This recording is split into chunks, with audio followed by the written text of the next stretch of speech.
ஒரு பெரிய ஊர், ஒரு 4 ரோடு ஜாயிண்ட் ஆகிற மாதிரி ஒரு ஜங்ஷன், ஒரு பிஸியான ஏரியா, ஆள் நடமாட்டம் அதிகமாக இருக்கக்கூடிய ஒரு ஏரியா. அங்க சென்டர்ல ஒரு முரட்டு ஜல்லிக்கட்டு காலை ஒன்று நின்றுட்டு இருக்கு. காலில் மண்ணை வீசிக்கிட்டு சீறிக்கிட்டு அப்படியே நின்றுட்டு இருக்குது. யாருமே பக்கத்தில் போக முடியல. அந்த இடம் ஒரு கேஷுவலாக மாறணும் அப்படின்னா அந்த காளையை அடக்கி அமைதி ஆக்கினாதான் மறுபடியும் ஒரு பேக் டு நார்மல் சிச்சுவேஷனுக்கு அந்த இடம் மாறும். அந்த ஊரில் இருக்கிற ஒரு சில பேருக்கு மட்டும்தான் அந்த காளை அடங்கும். அவங்க யாருமே அங்கே இல்லை. ஆனால் அந்த க்ரௌட்ல இருந்த ஒரு சில பேர், ஆல்ரெடி அந்த காளையை அடக்கணங்களோட இருந்த ஒரு சில பேர், எங்களுக்கு இல்லாத அனுபவமா, நாங்க பார்க்காத காளையா, நாங்க பார்க்காத மாடா, நாங்க போய் அடக்குறோம்னு சொல்லிட்டு உள்ள போறாங்க. ஒருத்தராலையும் அந்த காளையை தொடக்கூட முடியல. எல்லாரையும் அடிச்சு வீசி தூக்கி போட்டுருச்சு. இப்ப என்னடா பண்றது அப்படின்னு பார்க்கும்போது அந்த கூட்டத்தை விலக்கிட்டு ஒரு சின்ன பையன் ஒரு என்ட்ரி ஒன்று கொடுக்கறான். உங்களுக்கு தான் தெரியும்ல, டேய் எங்களாலே முடியல, நீ எல்லாம் என்னத்தை போய் கிழிக்க போற, எங்களுக்கு அவ்வளோ அனுபவம் இருக்குது, நாங்களே அடிபட்டு ஓரமா படுத்து கிடக்கிறோம், இவன் விளையாட்டுத்தனமா ஏதோ பண்ணிட்டு கிடக்கிறான், பாவம் அந்த காலை கிட்ட போய் அடிபட்டு சாவ போறான், பச்சா பையன், அந்த பையன், இந்த பையன், அண்டர் எஸ்டிமேட் பண்றது, ஏளனமா பேசுறது, இப்படி ஒரு பக்கம். இன்னொரு பக்கம் பரிதாபப்பட்டு, ஐயோ பாவமே, இப்படி தனியா போய் மாட்டிக்கிட்டானே அந்த காலை கிட்ட, என்ன பண்ண போறானோ அப்படின்ட்டு ஒரு பக்கம் பரிதாபப்பட்டு பேசுறாங்க. அந்த சின்ன பையன் எதுவுமே காதலியே போட்டுக்காம 2 பாக்கெட்லையும் கையை விட்டுக்கிட்டு ஸ்டைலா கெத்தா தில்லா அப்படியே உள்ள போறான். ஒரு ஸ்டெப் எடுத்து வைக்கிறான், அந்த கால் அப்படியே சீறிக்கிட்டே நின்றுட்டு இருக்குது. இன்னொரு ஸ்டெப் எடுத்து வைக்கிறான், கால் அப்படியே சீறிக்கிட்டே முன்னாடி வருது. மக்கள் எல்லாரும் பதட்டத்தோட அப்படியே பார்த்துட்டு இருக்கிறாங்க.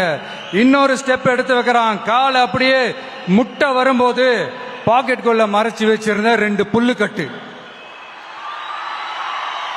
அத அந்த காலை கிட்ட காட்டுறான். காலை அப்படியே சடனா வந்து நின்று அது மூடெல்லாம் மாறி அந்த புல்லுக்கட்டை சாப்பிட ஆரம்பிச்சிருச்சு. அந்த சின்ன பையனும் அந்த காளை அப்படியே தடவிக்கிட்டே வரான். காளையும் பக்கத்தில் ஒரு குழந்தை மாதிரி நடந்து வந்துக்கிட்டு வருது. பக்கத்தில் இருந்த ஒரு வயல்வெளியில் அந்த காளையை மேய விட்டுட்டு வரான். மக்கள் எல்லாரும் அந்த பையனை ஆச்சரியமா பார்க்குறாங்க. அந்த அடிபட்டு கிடந்த அந்த அனுபவசாலிங்க தலையை தொங்க போட்டு நின்றுட்டு இருக்கிறாங்க. ஏன்னா பேசின பேச்சு அப்படி. வாய் இருக்குன்றதுக்காக நக்கலுமா நையாண்டியுமா நச நச நச நசன் ஒரே பேச்சு. என்ன பண்றது, தலையை குனிஞ்சு அப்படியே நின்றுட்டு இருக்கிறாங்க.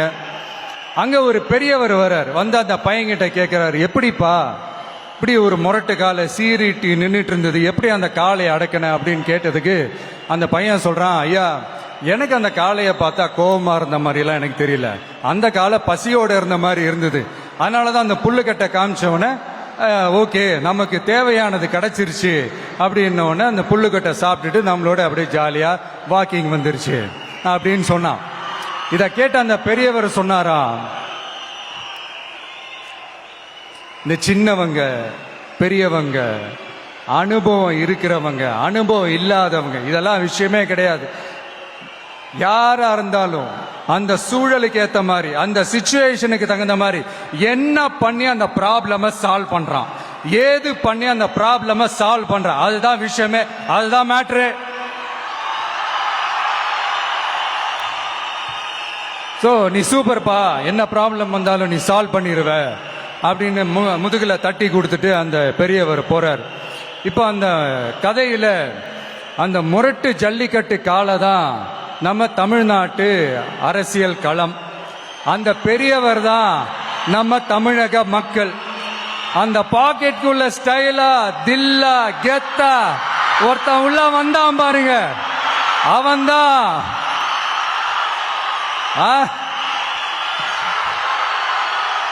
நான் இல்லைங்க, நான் இல்ல, நானு நீங்க நாம எல்லாருமா சேர்ந்து மாபெரும் மக்கள் சக்தியா இருக்கக்கூடிய நம்ம டிவிக்கு, அதுதான் அந்த சின்ன பையன்.